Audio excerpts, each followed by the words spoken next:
Hello, world. Welcome back to Golf Subpar. Colt Knost, Drew Stoltz coming at you. We just finished up the 3M Open where Tony Finau, where he be now, is the champ, picking up his third PGA Tour win in a very interesting fashion, Sleaze. I don't know if he won it or Scott Piercy lost it. A little bit of both. I don't think I can remember watching a golf tournament before where I was like, well, this thing's over. This is a cruiser into the house. And then fast forward maybe an hour or less, and I'll be like, I was like, this thing's over. But it was a totally different dude winning. I mean, Piercy with the bogey, triple bogey combo on 13 through 15. And at the same time, Tony going 14, 15, 16, making a little turkey burger on that on birdies. It flipped as fast as about anything I'd ever seen before. He still found a way, though, to keep it interesting. With the shot on 17 had me holding my breath for a minute. It bangs off the grandstand. And then, of course, the drive on 18. I'm like, damn, he's just not going to make it easy on himself. But shout out to Big Tone for getting that thing done. This is 2 years in a row. A guy's had a substantial lead on 18. I don't understand why he hit driver. I was just with him today in Cedar Rapids at Zach Johnson's event, and I'm like, bud, you're winning by 4. Why are you going to hit driver? Like, dude, you can hit 5-iron, pitching wedge, and this thing's a wrap. Like, not even make it stressful. But Don't for some even reason, make it. Yeah, he decided to hit driver. Why take any club that can reach the water? I just don't. With a 4-shot lead, it's just like, dude, you could just chip it around this joint, you know. And there's Just nothing. The only thing that can happen is hit it in the water, and then something else bad happens. But he ended up getting it done, and but yeah, that was a hell of a swing. I mean, Piercy looked so in control of his game of that entire tournament. He was rolling in putts. I was like, damn, this is looking good. And then all of a sudden, you know, bam. This is a great example for the people at home to show you like what pressure does to guys. Because here's a guy who was, like you said, was completely in control. And then the pressure ramped up. Like, I thought it was done. Like, this thing's over. We got 9 holes to play. Scott Piercy is going to be your champion. Great story. And all of a sudden, he looked like he didn't know what the hell he was doing out there. Like, and I feel for him because pressure hits, and it's borderline terrifying. And that's why I think the guys that handle it should get way more credit than they do. I mean, when the wheels get wobbly like that, Cole, if you've ever played golf at any level, you've had a day like this where things just start going, you feel like nothing you can do to get it back. And I thought if we were going to see that, because I was like, all right, it's been a while for Scott Piercy. Maybe, you know, this isn't the cruise into the clubhouse type of final round that we think it might be. But then he came out and made a couple of early birdies on the front. And I was like, damn, impressive. I thought we might see it on like in the early stretch of the front 9 if the wheels were wobbly. But I was like, no, he's handling this. He looks good. And then he got to 20 the under. back 9 happened. Yeah, it was 2 under on his front 9. Yeah, fairly quick. And I was like, well, shit, he ain't nervous at all, or at least he ain't showing it. And then the back 9. But I mean, it's like we say all the time, winning's hard. That's why, I mean, Tony's got 3 now. Tony Finau's got 3 now. That could be another one. And 2 in the last 11 months, by the way, for Big Tone. So I gotta give see him shout get out in there, dude. I got to give a shout out to Nick Faldo because I mean, this thing looked like it was a wrap for Scott Piercy. He was way ahead.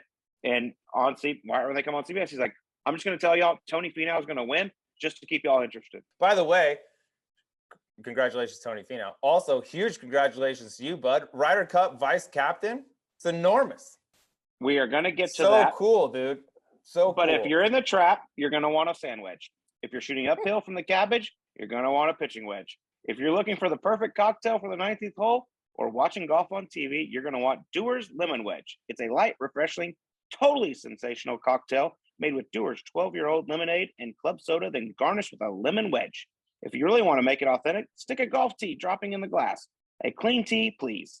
Find the recipe at Dewar's.com. Make a batch of your buddies or just one yourself. Either way, you'll be sipping on the cocktail made for golf. The Dewar's Lemon Wedge from Dewar's, the most awarded blended Scotch whiskey in history. Enjoy responsibly. So now it is time for the Dewar's moment of the week, the cheers of the week, and you just kind of hinted at a little bit there, Sleaze. So I was at Zach Johnson's foundation event in Cedar Rapids, Iowa this Monday. My 3rd year playing here, it's one of the best run charity events I've ever seen. It is awesome. They got the gallery roped off. They sell tickets. It's awesome. We have a great time.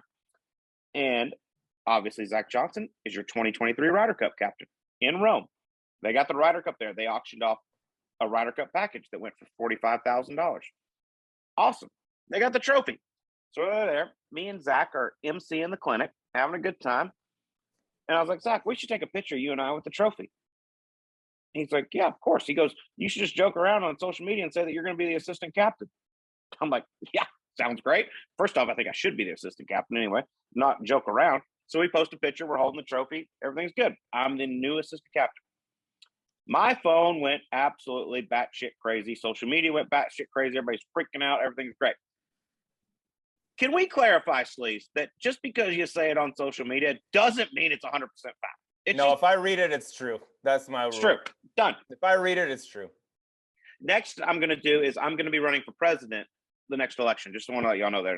Well, this is also, not to rain on your parade, a good time for me to announce that Scarlett Johansson just proposed to me. So, big day for all of us. J-Lo is going to be pissed. She is pissed, dude. I got some serious messages. I said, babe, I can only wait so long, dude. My biological clock's ticking. You know what I mean? Scarlett jumped on the opportunity. So shout out to us. We're getting married. It's going to be beautiful.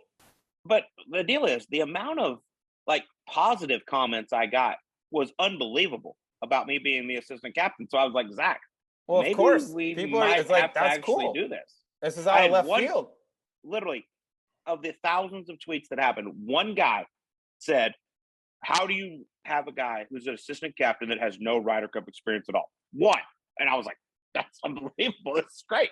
Let me just say this too, because I started getting texts. I'm on a group text with some players. They sent it and they're like, haha, joke. And they're like, but people are really taking this seriously. And I was like, then I get on Twitter and I look at it. I'm like, oh, okay, yeah, he's just fucking around, obviously. Then I get on Twitter and I see like actual golf like reporters, like we're not journalists, dude. We have a good time. We're a podcast. We host a radio show. We're not. I'm not writing articles about what the news and golf, right? I see like real golf writers writing this, like, yes, just announced. And I'm like, if you're a journalist, isn't part of the rules like you got to confirm it with sources and things like that? Hey. And do you think for a moment, if Zach was going to make this announcement, like, hey, here's my vice captain, that's how it would be done on Twitter or on Instagram? It wouldn't be in a press conference like, yeah, I've named my vice captains. Here we go. Here's the latest edition. I was like, how could you possibly buy into this? I mean, obviously I know you. I know we like to mess around. I'm pretty sure I couldn't believe how many people were like, yo, this is real. I mean, like, these guys, also these riders, they all have my phone number. Like, maybe call me and be like, hey, is this for real? Like, what's going on? I thought that was a rule that you had to like confirm it, but dude, it was comical. So one of the representatives from the PGA of America was at Zach's event because obviously he's the Ryder Cup captain. And he comes up to me and he's like, dude, like, this isn't going well. Like, I need you to say that this isn't true. I'm like, I mean, you got to be kidding me right now. Like, this, I'm playing behind Tony Fee now, and I'm telling him like everything that's happening. The whole he is just dying laughing. He's like, they're really asking you to say this is not true. Like, this is great. So it was a very interesting day, to say the least, at Zach's charity foundation. Yeah, I was getting some texts from some non-golfers like, is this real? I was like, no, guys, just wait for it. It's going to come out, but this is not how you announce a vice captaincy on the Ryder Cup. Although a lot of people seem to think that is the way it goes down. That's a hell of a moment of the week. It was. The amount of like well-deserved all this. My mom called me. She's like, I'm so proud of you. I'm like, Mom, Jesus, stop. I'm like, well-deserved. It's well-deserved. Well-deserved on the podcast and the broadcast. Yeah. You deserve a Ryder Cup captaincy. Yeah. You're the guy in waiting. I will tell you this. I was out there my third year at the Zach Johnson Foundation. Absolute incredible time. I had my rock form blaring. We were getting amongst it, Sleaze. Well, obviously, because that's the best speaker in golf, dude. If you've ever listened to the show, you know who we side with. That's rock form. Best magnets in the game. They grab the cart. They're not going to let go. They're not going to fall off. No clamps needed. The sound is phenomenal. They're waterproof, drink-proof, whatever you need. By the way, you're walking to the cart. You accidentally drop the thing, have a few too many pops. Oops, you're not going to break it. These things are indestructible. And the battery life is a joke. I've played rounds on rounds on rounds with these things without ever remembering to take it back home and charge it. And the thing just keeps on thumping. You know the deal. It's the best. And use that code Subpar to make sure they know that we came. Yes, and also they make phone cases with built-in magnets, so you can stick the phone to your golf cart. That's good. We've all left our golf cart in the cart or had it fall out, and that's a terrifying experience. So they're super protective and convenient with the magnets. Go to rockform.com, 25% off using code Subpar. That is 100%. Make sure you type in code Subpar because you want to save 25%. All right, this week we got an absolute beauty on the show, Sleaze. Let's just get right to it. We got the Homeless Hubs, Mark Hubbard on Golf Subpar. Here we go. Okay, folks, it is nice to welcome on my fellow Colorado brethren to the show today. Finally, if you know him, you love him. If you don't know him, you're about to love him. PGA Tour player and a dude who loves to get amongst it. Mark Homeless Hubbard. What up, Hubs? How you doing? Go Avs. Go Avs. We're champs. Okay, everyone. We're champs. Sleaze can name one player. One player. And it's the dude that Wyndham Clark has a man crush on. That's the only reason I know. And you don't even know his name right now. That's incredible. Nate McKinnon. Nate McKinnon, dude. Come on, man. Congrats on your Avs. First off, he introduced you as Homeless Hubs. We got to get into that. Where did that nickname come from? Probably one of your guys' friends, Brady Stockton, who actually had a win last week. So congrats to him on Chez's bag. But I was living with him and John Ellis, another blast from a past name. He used to kite for Wyndham. Oh, yeah. Or no, still kites for Wyndham. He hadn't gotten fired yet. Hadn't gotten fired yet. I was living with them, sleeping on their couch, playing mini tour golf. Ended up on the floor probably more than the couch during that period of my life. But I was there for like 4 months, and I wasn't paying rent, and they just started calling me homeless. And I mean, I pretty not put together most of the time, so it kind of stuck. Hubs, let's get this, because that's the story you give to like everyone on the interviews and stuff like that I see. So Ellis claims he created this nickname, by the way. So it might be Brady's, but Ellis is taking credit for this, which is very Ellis-like, as you know. But he said it's because you used to dress so terribly. You never had anything ironed. It was wrinkled, nothing matched. He's like, anytime you showed up to an event, you looked like a homeless person. That's where he says it comes from, and that you kind of spun it for like media PR stuff. That's his take. I have no problem with that. I'm always disheveled. I mean, I'm surprised I have any sponsors at all. So I think it all played into it. Yeah. You look good now, though. Thank you. You look fantastic. Well, probably because you're playing some really nice golf. Mm-hmm. Been on a nice little heater as of late. But I want to go back to the Jicky Jack days. You sleeping on the couch and playing the mini tours. What were those days like for you? I mean, Sleaze just raves about these days and how much fun it was. I need to know some good Jicky Jack stories. Yeah, no, it really was the best. I mean, the mini tour stuff was all right. My favorite years were up in Canada. The first 2 years I really considered myself a pro. And the first year I was up there, it was before the PGA Tour owned the Canadian Tour. So, I mean, we weren't really playing for anything. And I think they had increased the purses the year before trying to get more people, and instead just kind of bankrupted the tour. So it was a completely meaningless year. But just me and a couple buddies living, technically abroad in a different country for the whole summer. I mean, it was just absolute debauchery. Like, I don't think I went to bed before 2 a.m. on a Friday or Saturday the entire summer. Don't know how I made it through. And at that point, I could still play hungover golf. I'm not great at it anymore. I'm old now with kids. But yeah, I mean, the amount of 65s on Saturday I shot without going to bed and still had the shakes the morning. It was crazy. Just stacking loonies and toonies, just loons and tunes for days up there in Canada. Did you ever? We just had Hoagie on, and he played a brief stint up there. But did you ever get to experience? I did not, which is disappointing. The strip club hotel up there in Winnipeg. Did you ever? Maybe there was a hotel? No, I did not. Hotel / strip club. I ventured into a few Canadian ballets, that's for sure. But not in Winnipeg. I think that was I don't know how much I'd trust that one. The coasts are where it's at for sure. Emphasis on the hoe. Yeah. If you with me. Yeah. But growing up, you weren't only a stud golfer, you were a stud basketball player as well. At what age did you realize, like, hey, I want to try to make this golf thing what I want to do for a living and eventually get to the PGA Tour? I would probably say it wasn't until around my senior year when I really started. Well, yeah. So the summer before my senior year, I went to basketball camp in Wyoming and sprained the shit out of my ankle, like super bad. And then I had like 3 weeks later, I had the Optimus International in Florida. And I still had like an ankle brace, was limping around that place. Totally beware of the sick golfer, like didn't care at all, had no expectations. And I actually ended up backdoor winning because the leaders kind of collapsed coming in. And that kind of like put me on the map for getting recruited. So that was the first time where I was like, man, you know what? I'm probably not going to go to the NBA, and maybe I'm okay at golf. Maybe I should do something where I'm not going to get hurt and I don't have to play defense. And so yeah, I think that was kind of the moment. And then once I started getting recruited, I got recruited a little bit for basketball, some D2 and D3 schools, and nowhere where I really wanted to go. So that was kind of where it was like, okay, I could probably go to some more fun places with golf. But yeah, I mean, I still wouldn't say I was taking it super seriously then, but that was the point where I was like, yeah, I'm not gonna be Steph Curry. It's fine. Yeah, no defense is a nice perk of golf. So Yeah. you said there was like some D2 and 3 schools recruiting you. Did you ever contemplate, was it ever in your brain to maybe play both? I mean, because you were good, dude. You were all state. Yeah, definitely to play both, never to go just for basketball. But yeah, there was a few, probably Claremont McKenna was the biggest one where I was considering playing both at, down in LA. But I like life too much to have that much time commitment. So that was a pretty easy decision not to do that.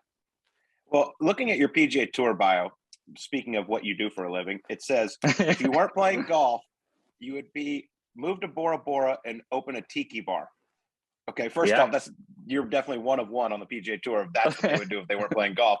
I need to know what the name of this tiki bar would be. Oh man, that's a maybe like Hub's Hangout or Hub's Hideaway, something like that. Hub's Hideaway is nice. I like that. Yeah, why Bora Bora? That's where we went on our honeymoon, and it just is so remote, and just it seemed like prehistoric to me, just kind of untouched from the normal world, and that's kind of what I want. I like to get away when I can. So it was heaven on earth, man. Even though you're a professional golfer, I still think you should open a tiki bar somewhere so I can come visit. Yeah, I'm into that. Houston's ripe for a tiki bar, dude. That's not a tapped market down there. Man, the beaches in Galveston are not quite Bora Bora, let me tell you. You could throw some stilts on it. You mentioned your honeymoon. We got to talk a little bit about you proposing on the 18th green at Pebble Beach, which, one, why? Two, I need to know what happened with the ring later that day. It wasn't later that day, but I will tell that story. Okay, perfect. Yeah, I mean, I think the media answer is because it's a really special place that, we went to school in the Bay Area, and it really is one of our favorite places on earth, if not our favorite place on earth, just Monterey, Carmel in general. Probably the more realistic answer is I figured she couldn't say no in that setting. We'd been to like 1,000 dinners. I figured I couldn't just do that, and I wanted to do somewhere special. But yeah, I mean, with the ocean there and the crowd on 18, I figured no wasn't in the cards, so I was a safe bet. But yeah, the ring story, that was actually 1 year later. Okay. I playing pretty well and got myself into like the third or fourth to last group on Sunday, playing with Justin Rose and Bill Haas. So obviously at that point, pretty nervous. And she might have been celebrating, hang out with her friends a little late at the fire pits. And I'm like dead asleep at about 1, 2 in the morning. And she stumbles in and is like searching for stuff. I'm like, what is going on? Like, what are you doing? She's like, don't worry about it. Like, wouldn't tell me because it was so sad. Long story short, she had left it in the bathroom at the inn at Spanish Bay. Wow. And someone turned it in. That's how you know you're at a nice place. Someone turns it in. That is incredible. Yeah. So I was on it. Wow. Joel Dahmen put me on a text with your wife and your brother. And Joel brought up that story. And she goes, wait a second. I thought we were roasting Mark, not me. We're a package deal now. I love it. That's great. You got some good ones, Hubs. I was talking to your former caddy, Johan Benson, the Canadian legend. Sorry for you. Yeah. He gave me, I was like, dude, all right, we only got like an hour show, more or less. Like, we got to, I don't know how many of these we can get in. We might have to run this thing back because there's so many good ones. But you talked about playing in Canada for a while, which, I mean, that's one of the most fun times you can have playing golf. There's no money up there. But then you graduate, you get your Korn Ferry card in 2014, and then you get your PGA Tour card just 1 year after that. I know that's everyone's goal out there is to quickly graduate to the PGA Tour. But did that kind of climb up the pro golf ranks happen faster than you expected even? Oh, way faster than I expected, and honestly, probably faster than I was ready for. I've always been really consistent, and that was great when I first got out there because there was a little more points and money kind of in the middle now. Now they've kind of dispersed it to the top and bottom, rightfully so, because no one really cares about the guy finishing 30th unless you're doing your fantasy sports betting and stuff.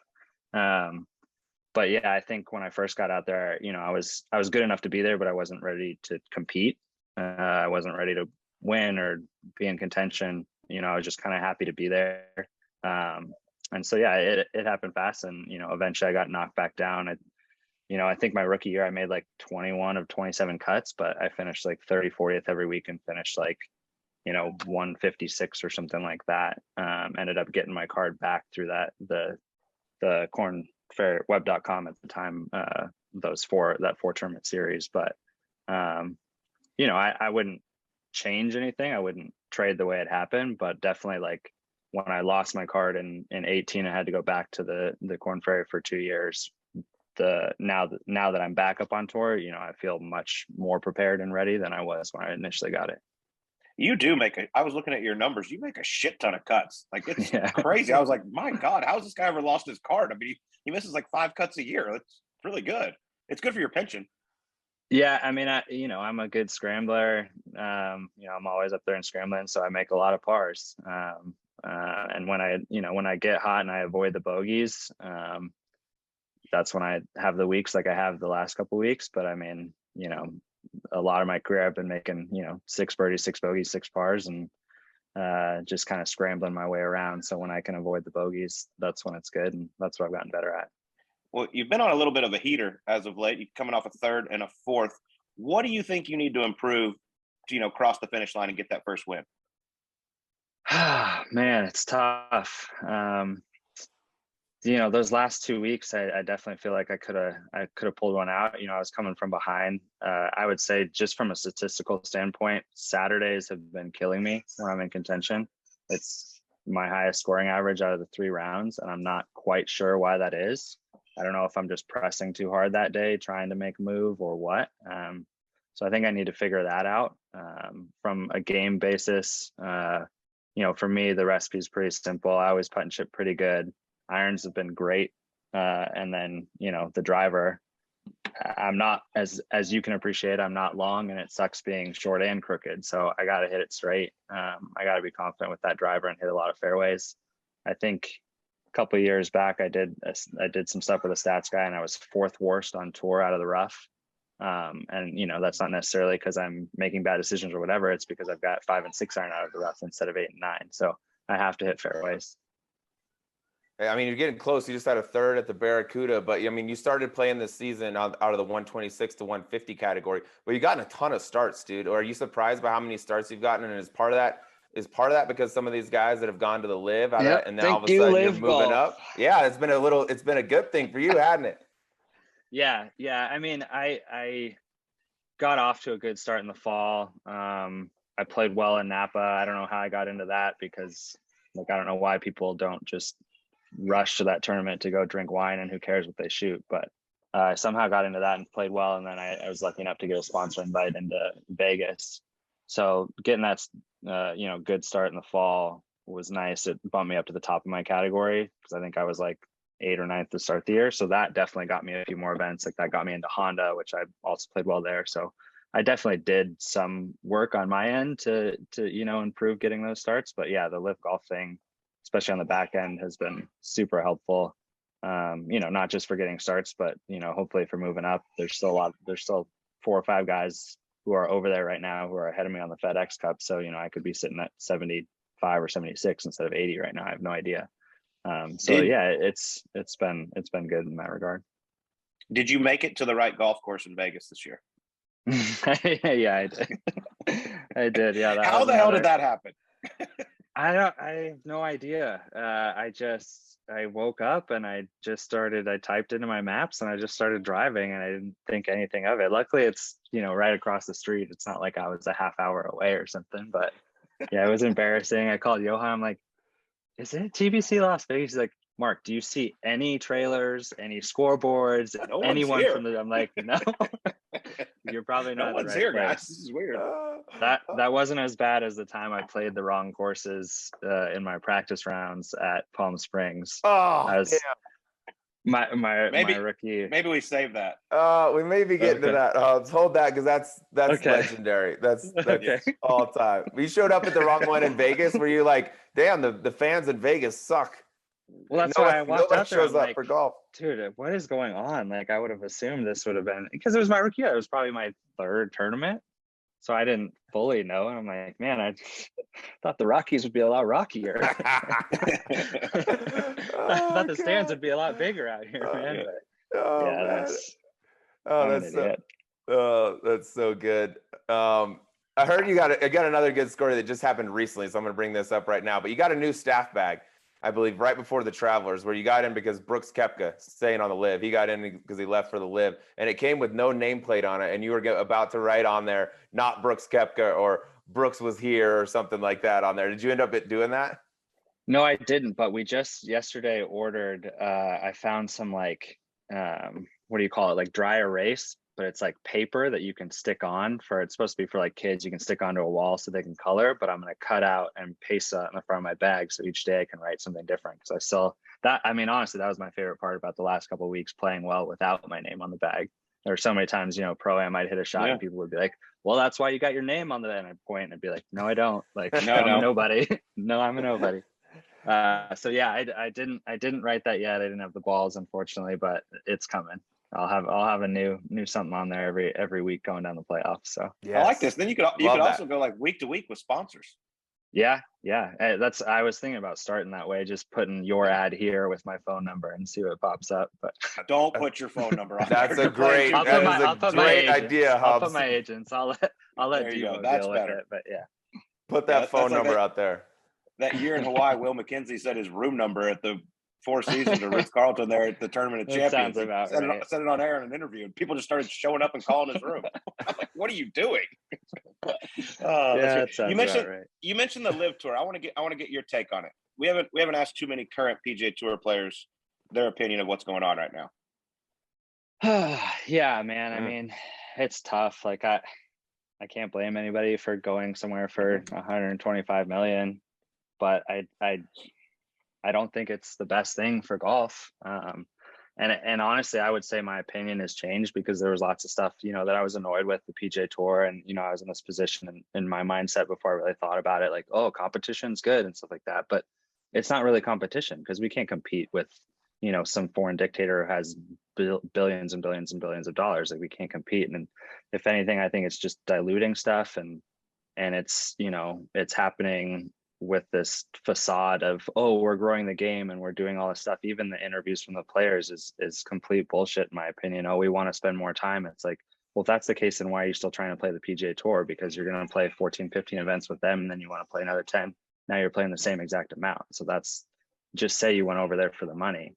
And all the stuff about growing the game, it's like the PGA Tour does a lot of things poorly. They do a great job of growing the game. I mean, we have 3 international tours, developmental tours with Canada, China, and Latin America. Every community we go into, we crush it with charity. We do more for charity than the other 3 or 4 major sports combined. And we're involved. I was out at John Deere. I did the Rich Eisen show, and he was asking me the same thing about growing the game. I'm like, I've seen probably 1,000 kids out here from the first tee and from all these different programs. Like, there's no way that tour. There's no way that 54 or whatever 50 super rich guys playing a 54-hole event, is growing the game. Like, they're people who have already made their money. They're at the end of their career. Like, that's not growing the game. The tour already does a great job. So, it's tough. I think the team golf stuff is a cool idea. Like, a lot of it is cool, but like in terms of the big picture, what's best for the overall game of golf, like I'm pretty nervous about the future. Yeah, I'm with you on that. Did you see the latest thing that came out about the team situation? No, what did they? So each team captain is going to own 25% of the team. So they're allowed to bring in sponsors and all this. And apparently Adidas is reportedly trying to buy a team for $1 billion. Yeah, so let's just say that's Dustin Johnson. Dustin Johnson's going to get $250 million off this deal. I'm like, what is happening right now? Yeah, like, it's pretty crazy. That's nice. That's a nice deal. Yeah, I mean, how do we compete with that? You don't. It's just ridiculous. It's not even on top of what he got for going over there. I mean, it's like that's. I mean, it's like just Dustin at this Johnson's point gonna like be worth $500 million pretty soon. Like, fuck. Yeah. You're gonna be getting to $1 billion quicker than Tiger got to. I mean, it's unbelievable. Hubs, Colt and I, we do a radio show, we do this podcast. We're constantly talking about LIV, right? The rumors, who's going, who might not be going, what does this mean for the PGA Tour, all that stuff. How big of a conversation topic is it amongst players out on tour? Like, are you guys standing on the range talking about this stuff, or do people just put it behind them? No, we're not amongst ourselves talking about it a ton. It's more just like it's constantly being brought up by outside forces. So we're kind of just like rumblings and stuff like that. I mean, anytime someone defects, let's say, or whatever, there might be some talk in like the gym that morning, but I think all of us are pretty tired of it. And I think the people who have stayed and want to stay are of the mindset that, any press is good press. So the more we keep talking about it, the more the media keeps bringing it up and stuff like that, the more, press that they get, the bigger it gets. So, I mean, if anything, we just want to play golf and stop talking about it. Obviously we realize that's unrealistic, but yeah, I think when we get a chance not to talk about it, we take it. No doubt about it. Let's go back to the PGA Tour. You're a very social guy. You like to have a good time. Who is Mark Hubbard's like? Who would be the perfect group for a practice round for Mark Hubbard? Joel's in there, but not my teammate because we're just too much of Dumb and Dumber together. Yeah, I mean, I've had some good games with Wyndham and Max. So yeah, I think the that would be a good foursome right there. Get to, Max and Wyndham are great guys, but they can be super competitive and very serious. So they'll have to deal with one of us each, and we'll go from there. That'd be a good match. Who can drink? Get Ellis. You get Ellis in there as well. Who can drink more White Claws, you or Joel Dahmen? Oh, definitely Joel. It's not even close. I'm not a big seltzer guy. I think pure volume, Joel can outdrink me in terms of blood alcohol content. I don't know. I think we're pretty even. That's a close battle. All right, he asked you who you want to play a practice round with. Let's say, in the rare occasion, because you don't have a lot of these, you miss a cut on a Friday, you're going to go out that night on the town, have a good time. Who would you like there with you? Yeah, I mean, definitely Joel. I think my favorite nights missing the cut have been with Joel and a guy who's hopefully going to get his card back this year, Brandon Harkins. He's playing on the Corn Ferry Tour. He won in the Bahamas. We've had some pretty epic, not necessarily missed the cut, but Friday nights and Saturday nights leading in. We had one house in Boise during the playoffs where we had like about a 7.5 foot basketball hoop in our backyard and stumbled home from the bars and played a bunch of different games, dunking on each other. I mean, it's amazing. None of us blew out a knee that night. So yeah, I think those three would be my top. Yeah, a lot of good decisions made in that group. Normal stuff. No. Yeah. Who doesn't? I got to ask you about some of your times at Conroe Country Club. I promised I would do this. Give me a good Conroe Country Club story. Oh man, there's a lot of. I mean, I would say my favorite. I don't know if it's necessarily one story, but just the fact that everyone is just driving their carts around. I mean, we play. It's just kind of a little neighborhood, and there's a Mexican restaurant that turns into a karaoke bar on Friday nights. So you'll play the money game, and then you go over there, and there's 35 golf carts in this just normal Mexican restaurant parking lot, and then not too far away from that, I guess it's a Mexican theme, there's a Taco Bell. So probably my best story would be driving through that Taco Bell at about 2:30 in the morning, and somehow I was the soberest, which never happens, but still should not have been driving that golf cart. I've got one of my buddies passed out in the passenger seat. I'm driving through, and then my wife and one of my friend's ex-wives now is in the cart in front of us, and they're like black to the moon driving through. And so they get through and pull around, and a cop pulls up behind me, and I'm like, okay, here we go. And we get our DUI and drive around. Yeah. Can you get a DUI in a golf cart? Absolutely. Yeah. I mean, really? not to mention we're driving. I don't know if it was street legal. Like, can you get one on a bike? I don't know. I think, BUI. I don't know. Okay. But yeah, so no, it's just we pull around. Now there's like 3 cops there. Somehow I convinced them. They pull up to me with a flashlight and they're like, "Hey, have you been drinking?" And I'm like, "No, these guys are all really drunk. I'm just trying to get them some food and go home." And they like shine the light in my eyes and I'm like, "Oh, I'm failed." And they're like, "Okay, great, thanks." And like somehow like my pupils passed their tests. I have like 87 Coronas later. I don't know how. And so then I became like best friends with them and was like the cops liaison and like escorting them home at like 3 a.m, golf carts, Taco Bell run. Just Wow, That is mayhem. fantastic. Great. It's always cops good to up make there. friends with the cops. Yes.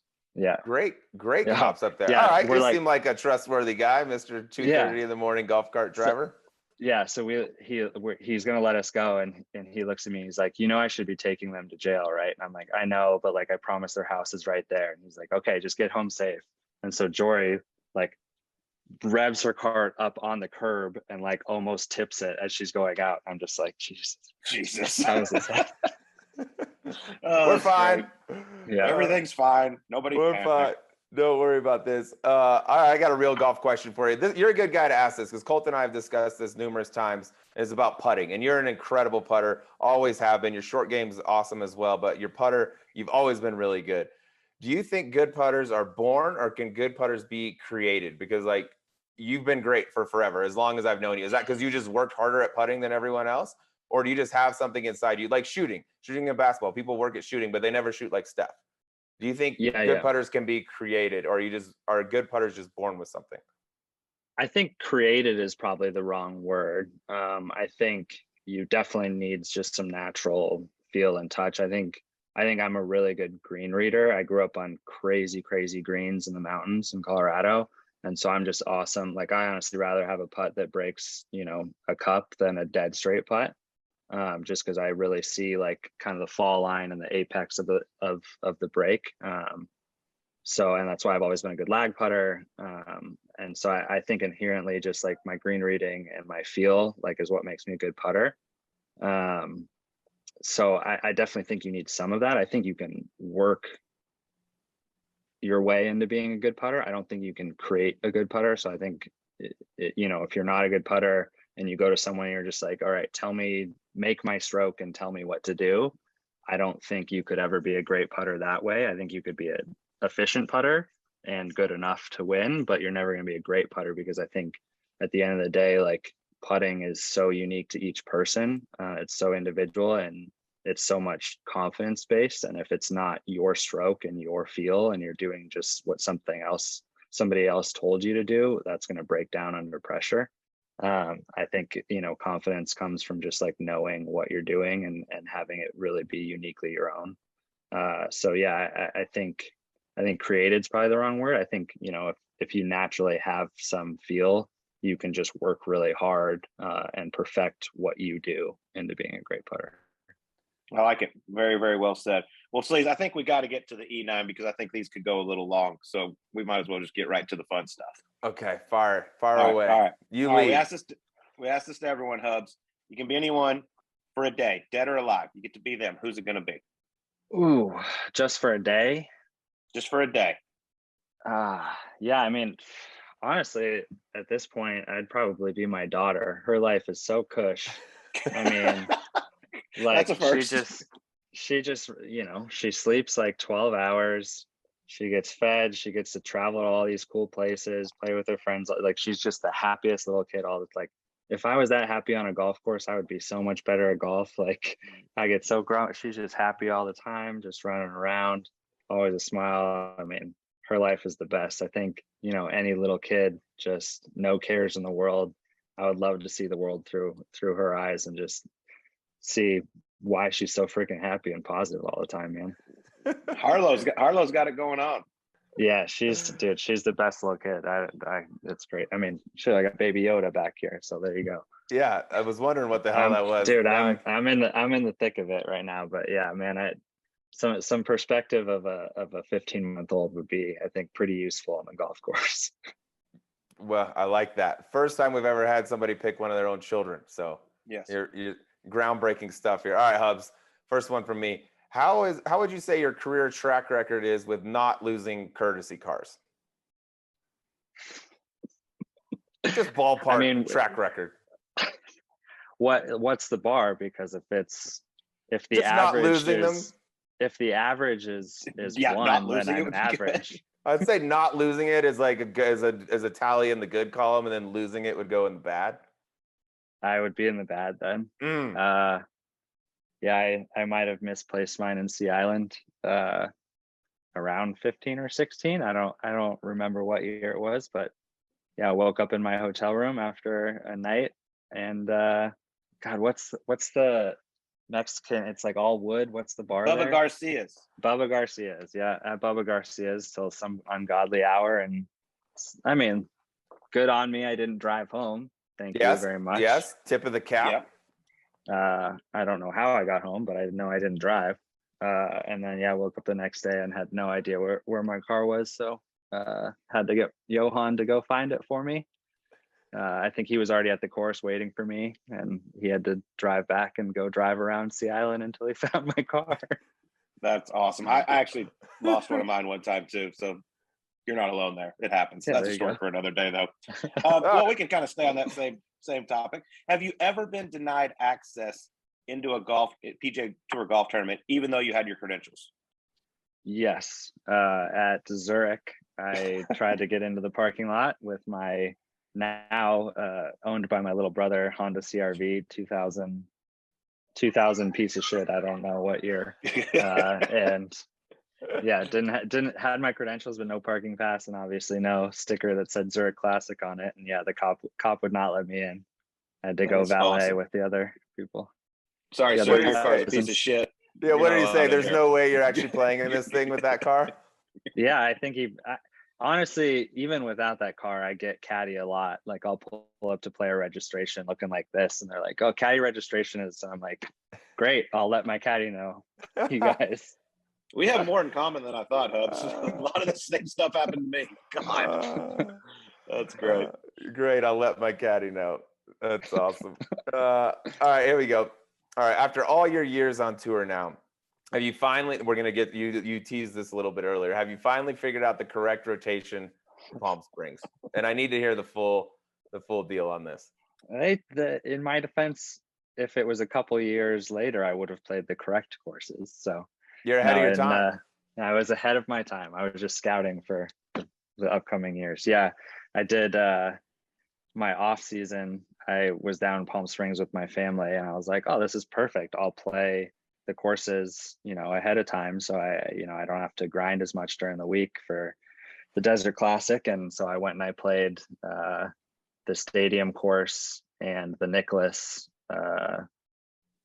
tournament. And that year, the tournament was held on the Nicklaus private and the Palmer private. And so I got to the first tee and was like, "Johan, where do I hit this?" And he's like, "What are you talking about? You played these courses like 2 or 3 times over winter break." And I was like, "Yeah, no, I didn't play these courses." Yeah, not these ones per se. I played PGA West, guys. That's all I can tell you. Is there for multiple weeks and didn't play the right one. That's so good. Yeah. That was like your third event on tour, second event, wasn't it? Yeah. Not awesome. a good start. Good start. You went to the wrong course in Vegas, played the wrong courses in Palm Springs. No big deal, guys. It happens to the best of us. I cannot believe I didn't finish in the 125 that year. It's incredible. That's the upset of the millennium. By the way, those courses that you didn't play, the ones that the Bob Hope used to be on, were so much better than the ones now. So much better. They were so great. I love that. Final couple holes. That year I actually played really well, and I got to play with Phil on Sunday.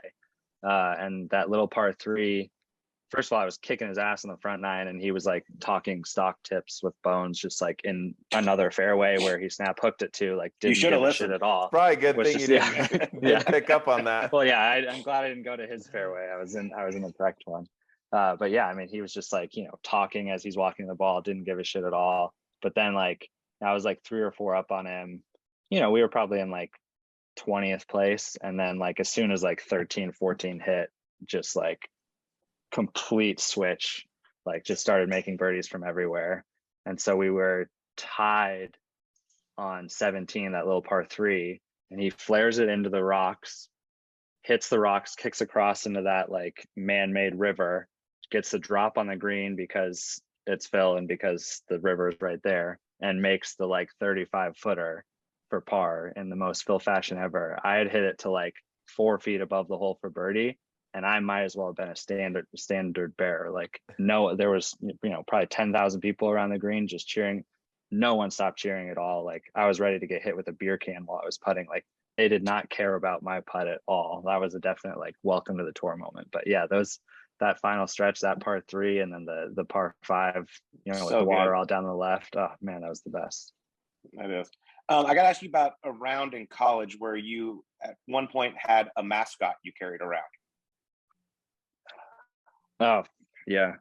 I need it because I'm so confused by this. Oh yeah, I forgot about that. Yeah, well, it was actually very I don't know what the word would be, but I started my freshman year with an 89, and I ended my freshman year with an 89. So it was like perfect close to a great season. But yeah, we were playing conference championships, and it was blowing pretty hard, and I was not playing well. And like I said, I ended up with 89, but I got to about 12 or 13 and was on the verge of a mental breakdown. And there's a little turtle crossing the fairway, and I needed a friend, so I picked him up and carried him for the last 5 holes. Your mental coach, the turtle. Carry him like a football, and then put him down, hit my shot, carry him like a football, and he just hung out with me the last 5 holes of conference championships. Awesome. No big deal. Did you name him? What'd you name him? I did not. No, I couldn't even Turtle. Think at that just point. Stay right there. I'll be right back. I got to hit the shot real quick. Hold on. I was probably just calling him Mr. Turtle. Yeah. That is great. Only Hubs. Max Holman told me that, and I go, but why? And he goes, because he's Hubs. I mean, that's because he's Hubs. He's Hubs. Because he's the man. Yeah, that was embarrassing. That's what it is. All right, I got one here. Give me this. I've been told you'll know what I'm talking about here. I don't even know. I said, don't tell me the story. I'd rather hear it from Hubs. But what is the most clothes you've ever worn to the airport? I didn't wear them to the airport, but yeah, in college, me and my buddy Roscoe, we shared the master bedroom of this house. Like, we just had mattresses on the floor. It was a very like 7 guys in a 4-bedroom house sort of situation. And we were leaving for Hawaii the next day, and our coach was picking us up the house because 4 or 5 going there.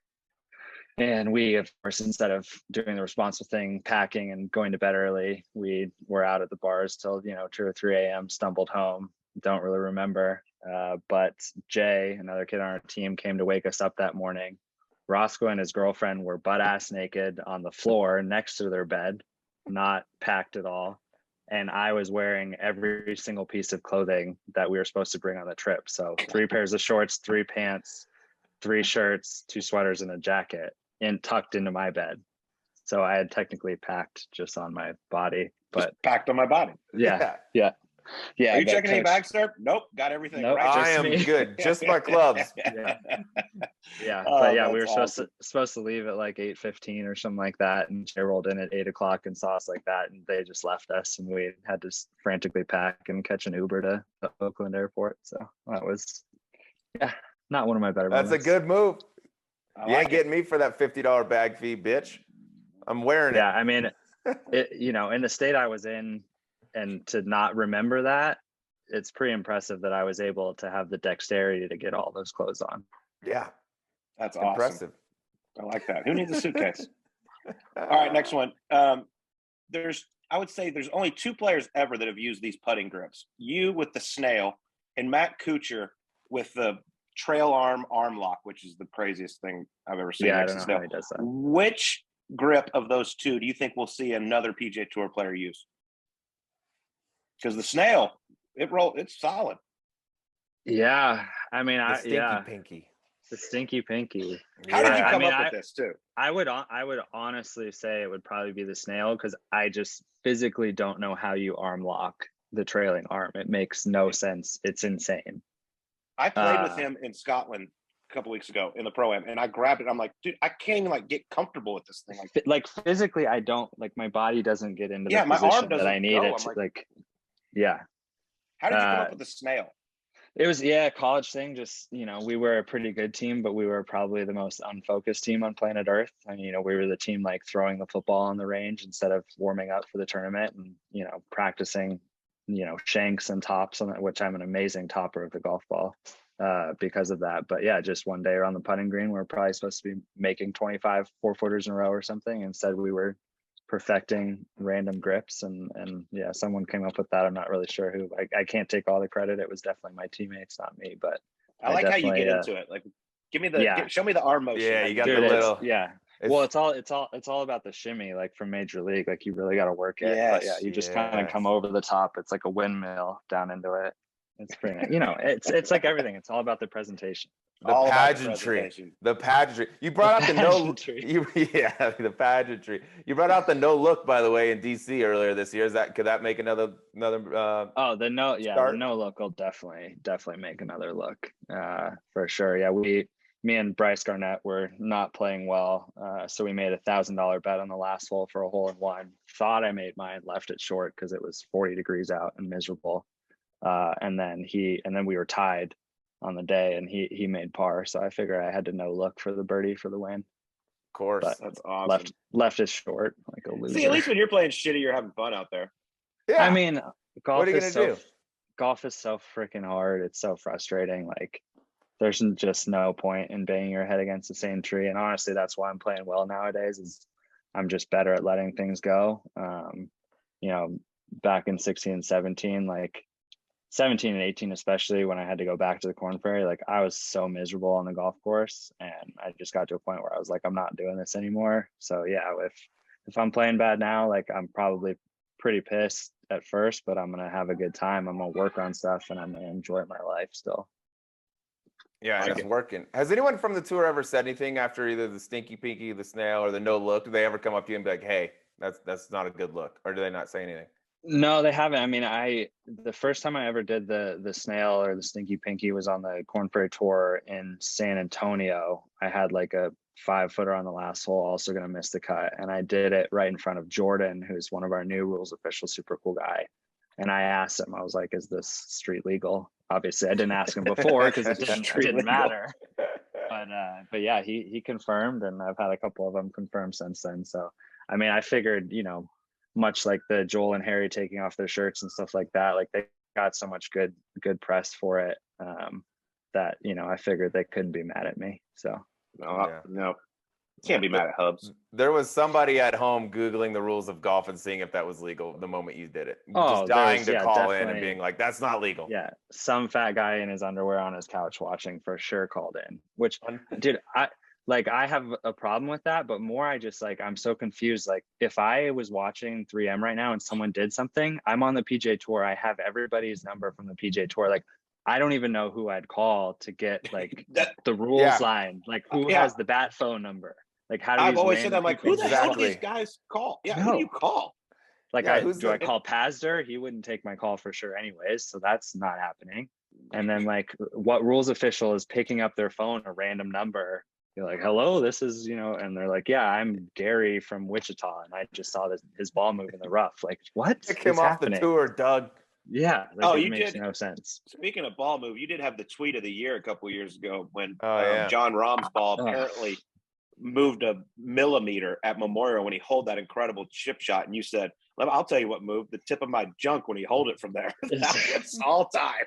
God. Yeah, well, it was true. I mean, that shot was incredible, and isn't that just like a perfect summation of our society right now? Like the most incredible chip ever. Like Rivals Tiger shot on 16 there, like just absolutely dead, no chance. Most guys are hitting it to 20 feet, and the guy makes it. And of course, instead of being like, "That's incredible, like what a shot," they're like, "Yeah, he cheated." Like, you can't see it. The player can't see it with his eye, but if we zoom in on it with the most ridiculous HD camera ever, we might see it move a hair, and where everybody's going to freak the fuck out. Yeah, we still couldn't tell. After all the zoom in and slow motion shit, it was still like 50-50. It's like, all right, dude, it's fair to say, like, it's fine. Let's keep it moving. I mean, that was unbelievable. My favorite was he won by like 5, and they finished, and they're like, "By the way, we got to add a stroke to you for your ball move." Yeah, like, dude, what does it matter? Like, add 4, and then direct deposit me. Yeah. A good chip in can cause a little flow. can cause some good blood flow. That's one way to fire up the system. So I get it. All right, here's my last one from you. I was going to ask you a drinking question, but I feel like we've covered drinking pretty well here. I'm good at it, if that was your question. I'm not finished yet. Actually, well, then I may have a bonus ball. At the end. We can play like 12. Yeah, we can play. Yeah, we can play an E12 because you're a great skier. You grew up skiing. You're an incredible skier. I want to know, what's the softer thing to come out of Colorado? A nice coat of 6-inch powder on the ski slopes in the early morning, or Wyndham Clark? I mean, damn, Sleaze. That's my son, dude. That's my son. This is all part of the plan. We got to toughen the kid up, dude. I'm sorry, tough love. Your dad ever say something mean to you? Sometimes it's got to be done. Yeah, I'm gonna stay out of that one. Just say Wyndham, and we'll cut it and we'll put it all over the social media. That seems like a family problem for you guys. I'm gonna stay out of your family issues. Oh, it's my son. I love him to death. Just trying to toughen the kid up a little bit. All right, I'll give you a real question. How good of a skier were you though? Because I've been told that you were like legit. Maybe like you could have pursued that possibly and go to Colorado and be on the freestyle team or something.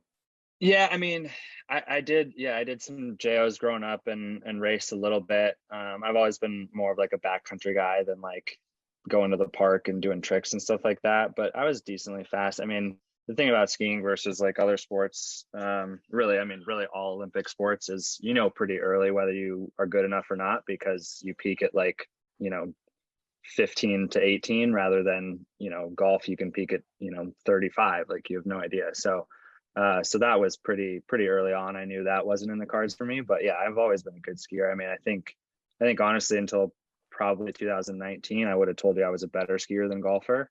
I think I'm probably now definitely gotten better at golf, but I can still hang out there. Yeah. Stick with the golf. It's harder to get hurt in that sport. Yeah, I mean, yeah. All right. I still go probably more than my sponsors would like, but is what it is. What I took from that answer was the answer is Wyndham. So that's what we're going to do. Absolutely. All right. My last one here. Worst injury you ever suffered playing beer pong? No. Oh my God. Dude, who? Dude, I'm friends with a bunch of snitches. Yeah, you are. They got some loose lips in your camp, dude. I made a shot. This is actually the first time I ever hung out with Amanda. I think maybe ever met Amanda, because I wasn't good enough to get interviewed at that point in my career. Amanda Balionis Renner. Just people out there. Yeah, I'm wearing her shirt right now, actually. Wow. Yeah, shout out. Puppies and golf. Yes, puppies. But yeah, we were staying at, this was during the COVID year, so they did 2 back-to-back tournaments at Memorial. So me, Max, Homa, Joel, and I think someone else, I don't remember, stayed in the same house for 2 weeks, which was just absolute debauchery. And so kind of like the 2-night stretch in between the 2 tournaments, we sent it pretty hard, and we were playing beer pong, and I'm actually a really good beer pong player, made a shot to win the game, started jumping up and down and fell backwards into the fireplace, into this like glass vase, and broke it. No big deal. Like, I was upset that like I broke it. I felt bad, whatever. Didn't think anything of it. Like 30 minutes go by, we're sitting on the couch, and I get up and there's just like a puddle of blood where I was sitting, and Amanda's like, "What happened?" We look, and I like had a piece of glass like in my back, like stuck kind of like in the fatty part there, like my love handle. And it was totally like, I don't know if you guys have seen 21 Jump Street when he gets stabbed with the knife. Yeah. It's like, when did I get stabbed? Awesome. It was exactly like that. So I heard the couch was red, luckily. Yeah, luckily it was red. Yeah. Only Hugs can get hurt playing beer pong. And he just shook it off, dude. He's got a shard of glass coming out of his back. He doesn't even care. Yeah, it was so fun. I have toughness. It was like this Lululemon black long sleeve shirt, and like I had totally forgotten about it. And it was Travelers this year. I like wore it out to dinner, and I just kind of like scratched my back, and I felt this like big hole in my shirt, and I'm like, when did this shirt get a hole? Oh yeah, that's right. Oh yeah, when I almost died. I'll tell you how this came about. So I was on the text with your friends, and we were going over stories, and all of a sudden, I believe your wife said, "Well, there's the Columbus story." And all of a sudden it went with, your brother said, "Oh my God, yes." Joel's like, "Yes, tell that one." I was like, "What is this Columbus story?" And there it is. Yeah. We almost lost him. Since my wife threw me under the bus, I'll let you guys know that she, that was also her first time meeting Amanda, and she was sober. at the time because of our daughter. But so she went on a beer run and immediately crashed Amanda's rental car in the parking lot, completely sober, getting beer. So Perfect. there you go. We're Yeah, quite the Just duo. throw back under the Yes. bus. Love Yeah. it. Oh my Awesome. God. Sleaze, do you want to throw your bonus one out there? This is my bonus ball. I was gonna ask you. I'm kind of curious about this actually, because we've covered your man that's not afraid of a drink. Your partner at the Zurich, Joel Dahmen, not afraid of a drink as well. If the format of that tournament was a beer per hole per team, what other team do you think would have the best chance of beating you? Ooh. The thinker. I mean, yeah. I mean, I think probably the Aussies. I think Cam and Leishman. I haven't drank with Cam much. I've had a few with Leishman at some charity events, but just it's in their blood, the Aussies, and they're super good at golf. So I think it would be pretty tough to take them down. I think that would probably be the team to beat. Could be a nice tweak to the format. Yeah, it would be great. That'd be very entertaining, and that'd be the only team that can win sober or drunk. Be great. Yep, exactly. Well, That's Hubs, valuable. man, this has been awesome. We really appreciate you taking the time and joining us. Yes, dude. Yeah, no You're worries. the best. We will do this again in studio when you move to Scottsdale. Studio. Yes, Absolutely. very soon. Keep up the great Yeah. play, dude. Fun to watch. Thanks, guys. I appreciate it. Great to see you. You got You got it, man. All right. Well, that was the homeless Hubs, Mark Hubbard, joining us on Golf Subpar. What a beauty he is. He's one of those guys, Sleaze. I feel like he comes on our show, and you might not know a lot about him, but then you listen to him, and all of a sudden you become a huge fan because he's a beauty.